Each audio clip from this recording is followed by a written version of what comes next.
Next topic आता है Japan के कॉन्स्टिट्यूशन के बारे में, प्रधानमंत्री और मंत्रिमंडल की स्थिति।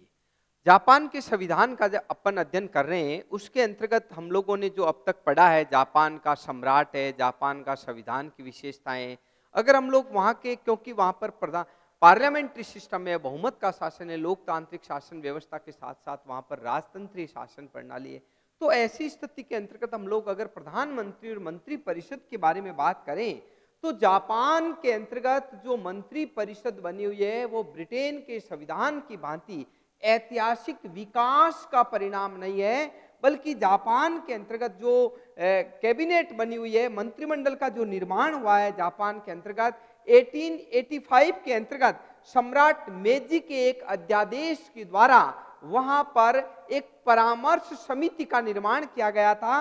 और वह परामर्श समिति मूल रूप से ऐसी व्यक्तिगत निकाय थी जो राजा को परामर्श देती थी, सम्राट के लिए वो शक्ति का केंद्र बनी हुई थी। तो ऐसी स्थिति के अंतर्गत हम कह सकते हैं कि मंत्री उस शक्ति का प्रयोग कर सकते थे जो सम्राट के द्वारा उन्हें अधिकार दिए गए थे। इस प्रकार हम लोग देखते हैं कि जापान के अंतर्गत मेजी संविधान के अंतर्गत कैबिनेट रूपी संस्था अस्तित्व के अंतर्गत आई, लेकिन ये केवल नीति निर्माण करने वाला अंग नहीं होकर के केवल मंत्रणा करने वाला निकाय बना हुआ था। तो मूल रूप से जो कार्यपालिका संबंधी समस्त शक्तियां थी वो मूल रूप से सम्राट के अंतर्गत नहीं थी, न कि मंत्रिमंडल के अंतर्गत नहीं थी। तो मूल रूप से सम्राट जो है इन शक्तियों का पूरा पालन करता था और मंत्री व्यक्तिगत रूप से सम्राट के प्रति उत्तरदायी होते थे। अतः हम लोग देखते हैं कि वहां पर प्रधानमंत्री का जो अस्तित्व था वो इतना अधिक प्रभावशाली नहीं था, बल्कि मूल रूप से जो बहुमत दल का नेता था वो मूल रूप से मंत्री परिषद जो थी वो सम्राट के प्रति उत्तरदायी थी। लेकिन आधुनिक काल के अंतर्गत हम लोग देखते हैं, कालांतर के अंतर्गत हम लोग देखते हैं 1947 का जब नया संविधान बना तो इस संविधान के अंतर्गत शासन की समस्त शक्तियां वो है मंत्रिमंडल के अंतर्गत नीत कर दी गई थी। और हम लोग देख सकते हैं कि संविधान की आर्टिकल 66 के अंतर्गत हम लोग देखें तो कार्यपालिका को डाइट के प्रति उत्तरदायी बनाया गया है। तो मूल रूप से जो जापान के अंतर्गत मंत्रिमंडल के बारे में हम स्वरूप को देखें तो नंबर 1 आता है कार्यपालिका और व्यवस्थापिका के अंतर्गत समन्वय। देखिए, संसदीय शासन प्रणाली है और संसदीय शासन प्रणाली की मूल विशेषता यह है कि इसके अंतर्गत जो है व्यवस्थापिका कार्यपालिका में से ही जो कार्यपालिका का निर्माण व्यवस्थापिका में से होता है।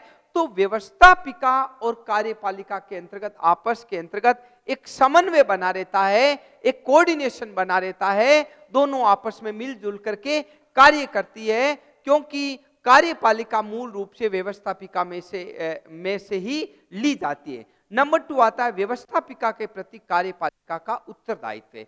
देखिए, व्यवस्थापिका के प्रति कार्यपालिका का उत्तरदायित्व होता है, क्योंकि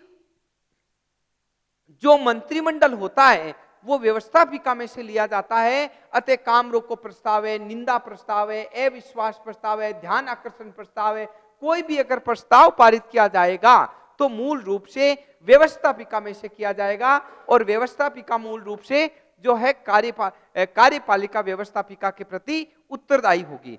नेक्स्ट आता है राजनीतिक सजातीयता, क्योंकि संसदीय शासन प्रणाली है और इस शासन प्रणाली के अंतर्गत हम लोग देखते हैं कि एक ही दल का बहुमत होता है और एक साथ मंत्री सब लोग मिलकर के कार्य करते हैं। ऐसी स्थिति के अंतर्गत एक ही दल होता है, एक ही उनका आपस के अंतर्गत मिलजुल करके शासन करना होता है। तो उस जापान के अंतर्गत मंत्रिमंडल का जो स्वरूप है वो राजनीतिक सहजातीयता का प्रतीक है। नेक्स्ट आता है जापान की कैबिनेट का संगठन। संविधान के आर्टिकल 67 के अंतर्गत कहा गया है कि जो जापान की कैबिनेट होगी वो मूल रूप से व्यवस्थापिका में से कार्यपालिका का निर्माण होगा। तो कार्यपालिका जो है वो वहां की कैबिनेट है और कैबिनेट मूल रूप से शासन का संचालन करती है। नेक्स्ट आता है कैबिनेट का कार्यकाल। देखिए कैबिनेट का कार्यकाल जापान के अंतर्गत कोई निश्चित नहीं है, बल्कि बहुमत के ऊपर निर्भर करता है।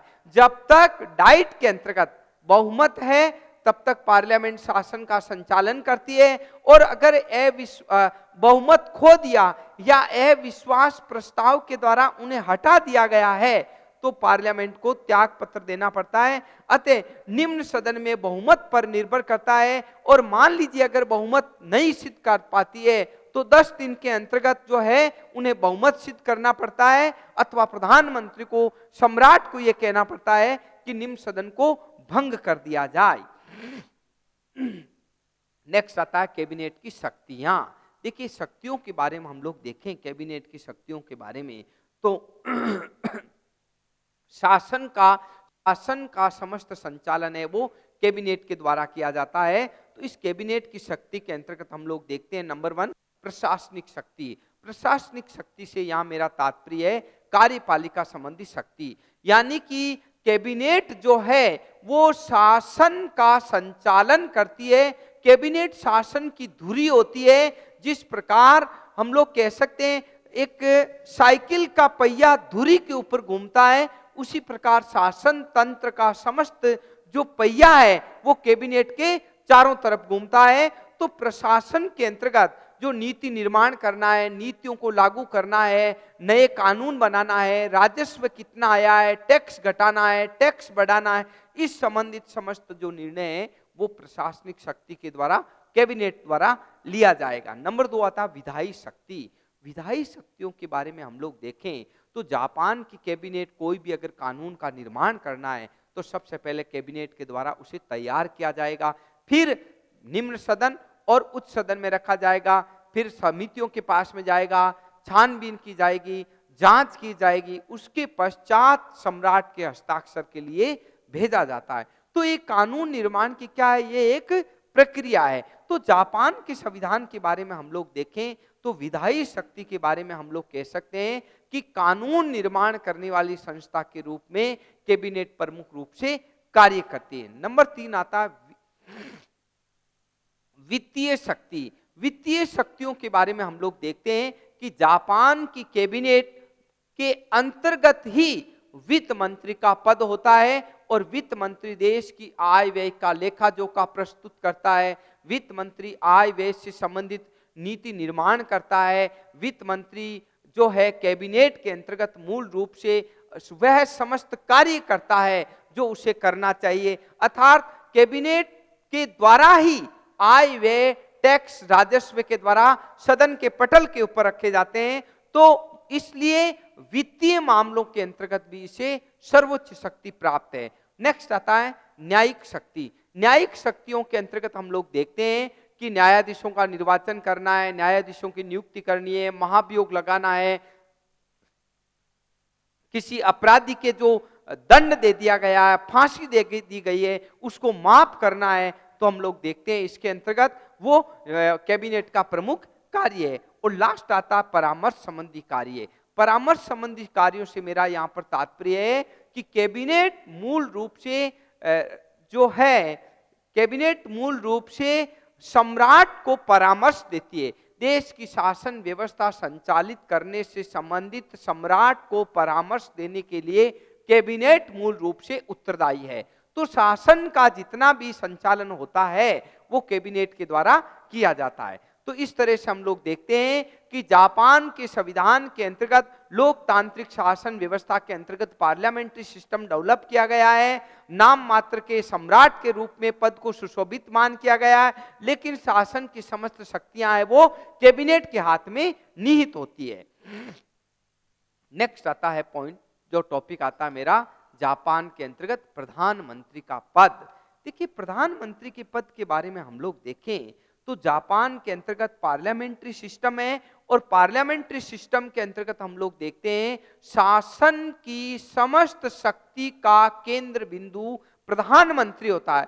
प्रधानमंत्री चमकते हुए सितारों के बीच एक चंद्रमा की भूमिका निभाता है, अर्थात प्रधानमंत्री के समकक्ष तारे हैं, बाकी समस्त शक्तियां हैं वो प्रधानमंत्री के अंतर्गत नीत होती है। प्रधानमंत्री की नियुक्ति है वो बहुमत दल के नेता के रूप में डाइट के अंतर्गत, जो निम्न सदन के अंतर्गत बहुमत दल के नेता जितने भी सदस्य चुने जाएंगे उनमें से विधायक दल संसदीय सदस्य मिलकर के अपने नेता का चुनाव करेंगे और उस नेता को सम्राट प्रधानमंत्री की शपथ दिलाएगा। प्रधानमंत्री की योग्यता के बारे में देखें तो प्रधानमंत्री की योग्यता के लिए वे जापान का नागरिक होना चाहिए, नंबर 1। नंबर 2, वह असैनिक होना चाहिए। नंबर 3, पागल दिवालिया नहीं होना चाहिए। नंबर 4, सरकारी लाभ के पद पर नहीं होना चाहिए। प्रधानमंत्री की नियुक्ति जो है सम्राट के द्वारा की जाती है। नेक्स्ट आता है प्रधानमंत्री की शक्तियां और कार्य। शक्तियों और कार्यों के बारे में हम लोग देखें तो सबसे पहला आता है मंत्रिमंडल का निर्माण करना। देखिए आज जो डेट में आपको बताऊं, क्योंकि इंडिया के अंतर्गत भी पार्लियामेंट्री सिस्टम है और इस पार्लियामेंट्री सिस्टम के अंतर्गत आज की अपडेट ताज़ा न्यूज आपको मैं बताऊं कि मूल रूप से जो आज अपने जो डेट बनी है 21 मई की अपन बात करें तो आप लोग देखिए कि आज इंडिया के अंतर्गत नरेंद्र मोदी को संसदीय दल का नेता चुन लिया गया है। अब प्रधानमंत्री के समक्ष सबसे बड़ी जो नेक्स्ट स्टेप आता है वो मंत्रिमंडल का निर्माण करना। तो जापान के अंतर्गत जो बात है, प्रधानमंत्री अपने सबसे पहले मंत्रिमंडल का निर्माण करता है। निर्माण करते समय इस बात का ध्यान रखता है, जाति, धर्म, भाषा, वरिष्ठ सदस्यों का ध्यान रखता है, क्षेत्र का ध्यान रखता है कि और मतों के अंतर का भी ध्यान रखता है।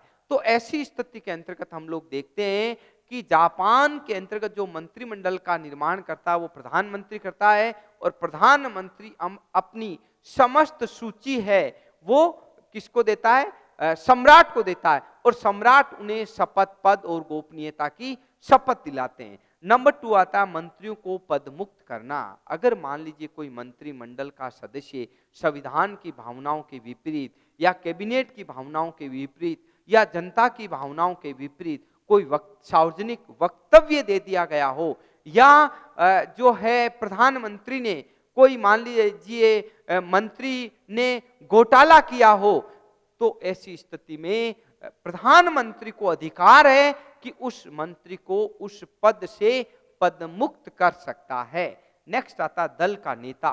देखिए संसदीय शासन प्रणाली में दल का नेता स्वतः रूप से जो व्यक्ति बहुमत दल का नेता होगा वही दल का नेता होता है, अर्थात प्रधानमंत्री बहुमत दल का नेता होता है और उसे बहुमत होने के कारण उसकी दल के ऊपर इतनी अधिक पकड़ होती है, कठोर नियंत्रण होता है, जिसके कारण हम लोग देखते हैं कि प्रधानमंत्री बहुमत दल का नेता भी होता है। नेक्स्ट आता है डाइट का नेता। डाइट का नेता से तात्पर्य मेरा यहां पर यह है कि प्रधानमंत्री जो निम्न सदन है उसके अंतर्गत जो प्रतिनिधि सदन है और सभासद सदन है, इन दो सदनों में जो निम्न सदन का जो नेता होता है वो प्रधानमंत्री होता है। तो मूल रूप से हम लोग देखते हैं कि प्रधानमंत्री जो है सदन का भी नेता होता है। नेक्स्ट आता है सम्राट और मंत्रिमंडल के बीच कड़ी। प्रधानमंत्री सम्राट और मंत्रिमंडल के बीच ओवरब्रिज का कार्य करता है,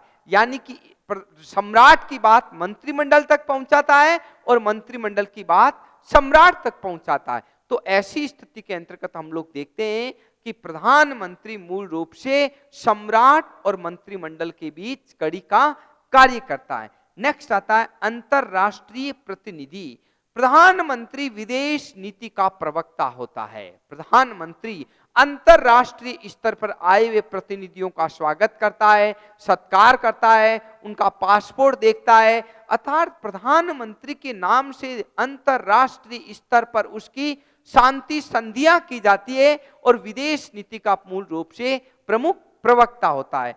नेक्स्ट आता है नियुक्ति का अधिकार। नियुक्ति का अधिकार से तात्पर्य यह है कि प्रधानमंत्री मंत्रिमंडल की नियुक्ति करता है, आपके योजना आयोग कोई बना है या इलेक्शन कमीशन कोई बना है या मान लीजिए कोई राजनीतिक पोस्टें हैं जिनके ऊपर नियुक्तियां की जानी है, तो प्रधानमंत्री से परामर्श करने के बाद केवल सम्राट के द्वारा औपचारिकता निभाई जाती है, लेकिन मूल रूप से देखा जाए तो अंतिम निर्णय इसके अंतर्गत है जो है प्रधानमंत्री का ही किया जाता है। तो ऐसी स्थिति के अंतर्गत हम लोग देखते हैं कि मूल रूप से प्रधानमंत्री देश का प्रमुख प्रवक्ता होता है और उसी के नाम से देश की नीतियों का संचालन किया जाता है। प्रधानमंत्री अपने बहुमत के रहते हुए सर्वे सर्वा होता है, उसे कोई चुनौती नहीं दे सकता, उसे कोई ललकार नहीं सकता। बहुमत के रहते हुए वो डाइट के अंतर्गत सब कुछ कर सकता है। ऐसी स्थिति के अंतर्गत हम लोग कह सकते हैं कि संसदीय शासन प्रणाली को अगर हम प्रधानमंत्री शासन प्रणाली या मंत्रिमंडलीय शासन प्रणाली में रूपांतरित शासन व्यवस्था कहें तो भी कोई अतिशयोक्ति नहीं होगी। नेक्स्ट टॉपिक आता है मेरा, वो आता है जापान की डाइट। देखिए हम लोग जापान की डाइट के बारे में अगर अपन अध्ययन करें तो जापान की डाइट के देखिए दो सदन हैं। एक आता प्रतिनिधि सदन, यह है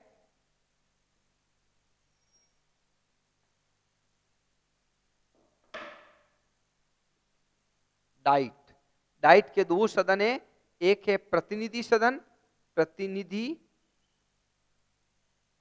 सदन, और एक है सभा सद सदन। दो सदन है। तो ऐसी स्थिति के अंतर्गत हम लोग देखते हैं जापान के बारे में। जापान के अंतर्गत सबसे बड़ी बात यह है बच्चों कि पार्लियामेंट्री शासन को डेवलप किया गया, संसदीय शासन प्रणाली जिसमें कार्यपालिका और व्यवस्थापिका एक दूसरे से स्वतंत्र नहीं है, जैसा कि हम लोग प्रेसिडेंशियल गवर्नमेंट के अंतर्गत अमेरिका के अंतर्गत देखते हैं कि वहां पर शासन के शक्तियों का पृथक्करण किया गया। लेकिन जापान की शासन प्रणाली के अंतर्गत कार्यपालिका और व्यवस्थापिका एक दूसरे से मिली हुई है। और डाइट संसदीय शासन प्रणाली का प्रमुख क्या है? आधार स्तंभ है। उसे राज्य की सर्वोच्च विधायी निकाय कहा जाता है और जनता की संप्रभुता जो है वो डाइट के अंतर्गत निहित करती है। हम लोग देखते हैं डाइट के संगठन के बारे में बच्चों देखें और बात करें तो डाइट क्या है, इसका संगठन क्या है। जापान की जो राष्ट्रीय संसद है वो मूल रूप से द्विसदनात्मक व्यवस्थापिका है जिसे डाइट कहा गया है। निम्न सदन को प्रतिनिधि सदन और उच्च सदन को सभासद सदन कहा गया है। संविधान के आर्टिकल 41 की बात करें बच्चों तो 41 के अंतर्गत हम लोग देखते हैं कि डाइट राज्य शक्ति का सर्वोच्च विधि निकाय है और शासन की संपूर्ण शक्तियां किसमें निहित है? डाइट के अंतर्गत निहित की गई है। अतः हम लोग देखते हैं कि डाइट दोनों सदनों के मिलकर के इसका निर्माण होता है और इस डाइट का जो निर्वाचन है वो मूल रूप से गुप्त मतदान प्रणाली के द्वारा किया जाता है। देखिए हम लोग यहाँ पर अगर डाइट की पुरानी संसद डाइट के बारे में थोड़ा अध्ययन करें तो देखेंगे कि इसकी स्थापना 1889 के मीजी संविधान के अंतर्गत की गई थी। लेकिन कालांतर के अंतर्गत जो है संप्रभुता का जो प्रयोग है वो सम्राट के द्वारा किया जाता था और डाइट क्या थी? एक परामर्श मात्र संस्था थी। लेकिन 1947 के अंतर्गत हम लोग देखते हैं कि इस डाइट के आमूलचूल परिवर्तन आया और संपूर्ण शक्ति का केंद्र क्या बन गई? डाइट बन गई।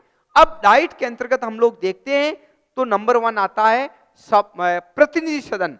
प्रतिनिधि सदन की अपन बात करें डाइट के अंतर्गत तो नंबर 1 आता है प्रतिनिधि सदन। देखिए प्रतिनिधि सदन की जहां तक बात है, प्रतिनिधि सदन डाइट का निम्न सदन है और इसे हम लोग लोकप्रिय सदन भी कहते हैं।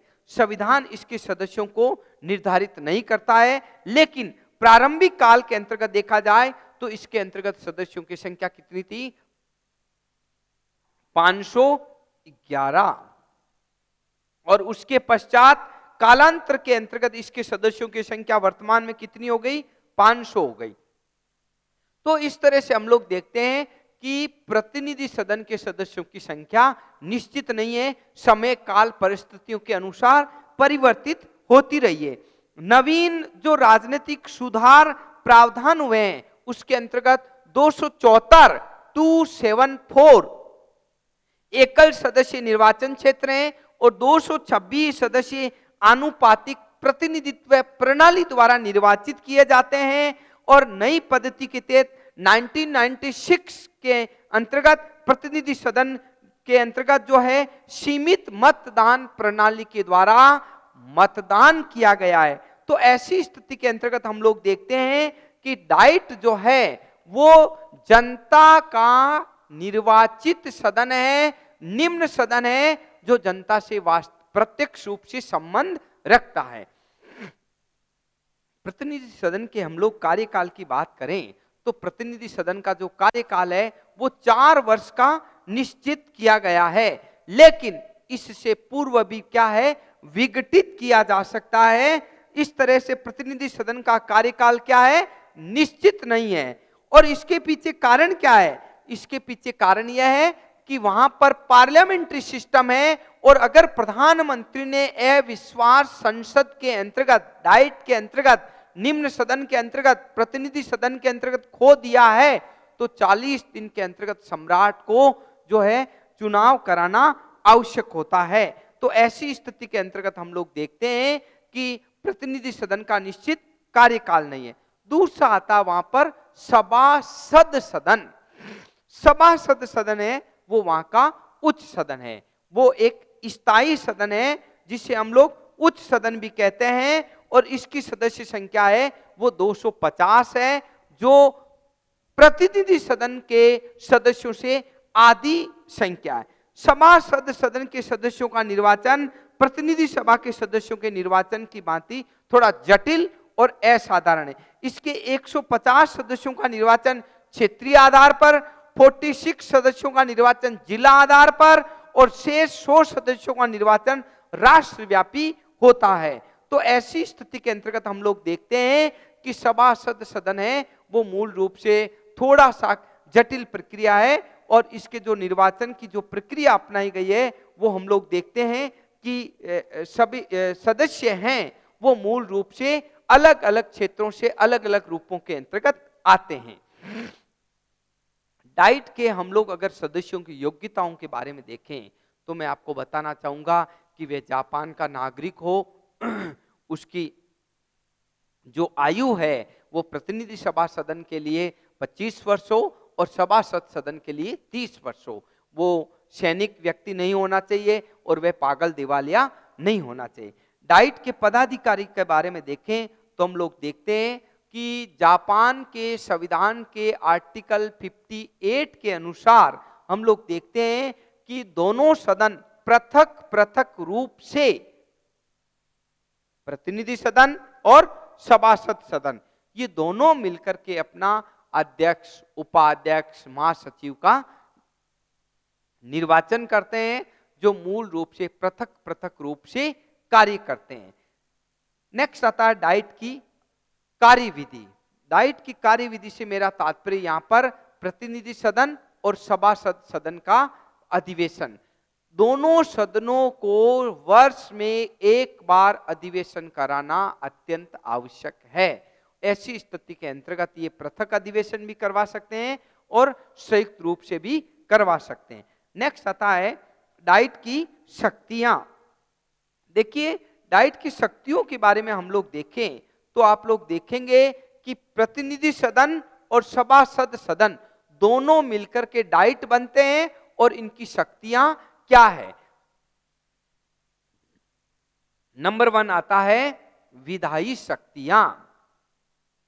देखिए, विधायी शक्तियों के बारे में अगर अपन अध्ययन करें तो आप लोग देखेंगे कि डाइट जो है वो विधायी शक्तियों के अंतर्गत जो है मूल रूप से कानून का निर्माण करती है। कोई भी अगर विधेयक है वो सबसे पहले प्रतिनिधि सदन हो चाहे सभासद सदन हो, दोनों सदनों में से किसी भी सदन में प्रस्तुत किया जा सकता है। तो ऐसी स्थिति के अंतर्गत हम लोग देखते हैं विधायी शक्तियां हैं वो मूल रूप से डाइट के पास है। कानून सदन के पटल पर रखा जाएगा, और जब तक दोनों सदन उस कानून को, उक्त कानून को, जो कैबिनेट के सदस्य या डाइट के सदस्य हैं, सदन के पटल पर रखते हैं, और दोनों सदन पृथक पृथक अपने दूरदेही बहुमत से जब तक पारित नहीं कर देते हैं तब तक कोई भी का रूप ग्रहण नहीं करेगा। नेक्स्ट आता कार्यपालिका शक्तियां। देखिए, कार्यपालिका शक्तियों के बारे में अगर अपन बात करें तो कोई भी जो है मंत्री है वो निम्न सदन के प्रति उत्तरदायी होगा, अर्थात प्रतिनिधि सभा के प्रति उत्तरदायी होगा। तो ऐसी स्थिति के अंतर्गत हम लोग देखते हैं कि कार्यपालिका शक्तियों से तात्पर्य है कि कोई मंत्री है वो मूल रूप से व्यवस्थापिका के प्रति उत्तरदायी है, और मंत्रियों को जो व्यवस्थापिका है, सभासद सदन है, वो मूल रूप से प्रतिनिधि सदन है, वो प्रश्न पूछना, ध्यान आकर्षण प्रस्ताव, निंदा प्रस्ताव, पूरक प्रश्न प्रस्ताव या कोई भी निर्णय मंत्रिमंडल के लिए दिया गया है तो उनको जवाबदेही देना पड़ता है। तो ऐसी स्थिति के अंतर्गत हम लोग देखते हैं कार्यपालिका संबंधित समस्त शक्तियां हैं वो मूल रूप से डाइट के अंतर्गत निहित है, क्योंकि कार्यपालिका मूल रूप से व्यवस्थापिका के प्रति उत्तरदायी होती है, और अगर कार्यपालिका ने अपना विश्वास खो दिया तो व्यवस्थापिका उसे अविश्वास प्रस्ताव के द्वारा हटा भी सकती है। नेक्स्ट आता है वित्तीय शक्तियां। देखिए वित्तीय शक्तियों के बारे में मैं बताता हूं आपको कि डाइट के पास में वित्तीय कंट्रोल होता है, क्योंकि कोई भी धन विधेयक है वो हमेशा प्रतिनिधि सदन के अंतर्गत रखा जाएगा। तो ऐसी स्थिति के अंतर्गत हम लोग देखते हैं कि वित्तीय मामलों के अंतर्गत जो मूल बात आती है वो ये आती है कि वित्तीय क्षेत्र के अंतर्गत समस्त जो निर्णय है वो डाइट के द्वारा लिया जाता है। नेक्स्ट आता है वैदेशिक शक्तियां। वैदेशिक शक्तियों से मेरा तात्पर्य यहाँ पर यह है कि कोई भी देश से शांति समझौते करने हैं, युद्ध की घोषणा करनी है, आंतरिक व्यवस्था में शांति व्यवस्था बनाए रखनी है, तो डाइट के जो कैबिनेट है निर्णय लेती है वो डाइट को विश्वास में रख करके लेती है। अगर डाइट ने 2/3 बहुमत से कोई वैदेशिक संबंधों की शांति समझौतों की अनुमति नहीं दी तो मूल रूप से वो जो है भंग हो जाएगा। तो वैदेशिक शक्तियों की भी शक्तियां डाइट के पास में होती है। नेक्स्ट आता है न्यायिक शक्तियां। अगर कोई न्यायाधीशों का कार्यकाल घटाना है, न्यायाधीशों का कार्यकाल बढ़ाना है या न्यायाधीशों के ऊपर महाभियोग लगाना है तो वो डाइट के अंतर्गत लगाया जाएगा। तो ऐसी स्थिति के अंतर्गत हम लोग देखते हैं न्यायिक शक्तियों के अंतर्गत भी डाइट की महत्वपूर्ण भूमिका होती है। और नेक्स्ट और आता है निर्वाचन संबंधी शक्तियां। निर्वाचन संबंधी शक्तियों से तात्पर्य यह है कि कोई भी विधेयक जो बनता है और उसके पश्चात समितियों का गठन होता है डाइट के अंतर्गत, तो वो निर्वाचन करके समितियां डाइट बनाती है। मान लीजिए किसी भी स्पीकर का चुनाव करना है या कोई मान लीजिए दूसरे अध्यक्षों का या उपाध्यक्षों का या प्रधानमंत्री का नए का चुनाव करना है तो मान लीजिए डाइट के अंतर्गत होगा। तो ऐसी स्थिति के अंतर्गत डाइट निर्वाचन संबंधी कार्य भी करती है। और लास्ट आता संवैधानिक शक्तियां। देखिए संवैधानिक शक्तियों से तात्पर्य है कि संविधान के अंतर्गत कोई संशोधन करना है। जो 1947 का नवीन संविधान बना तो डाइट में 2/3 बहुमत से संविधान में संशोधन किया जाता है, नया कानून बनाया जाता है, उसे लागू किया जाता है। तो ऐसी स्थिति के अंतर्गत डाइट की भूमिका बहुत अधिक महत्वपूर्ण है। तो मेरा कहने का तात्पर्य यहाँ पर जापान के संविधान के डाइट के बारे में अध्ययन करें तो डाइट वहाँ की कानून निर्मात्री संस्था है जो प्रतिनिधि सदन और सभा सदन से मिलकर के बनती है, और ऐसी स्थिति में इस संस्था का महत्वपूर्ण योगदान है और इसकी प्रतिष्ठा बनी हुई है। Thank you.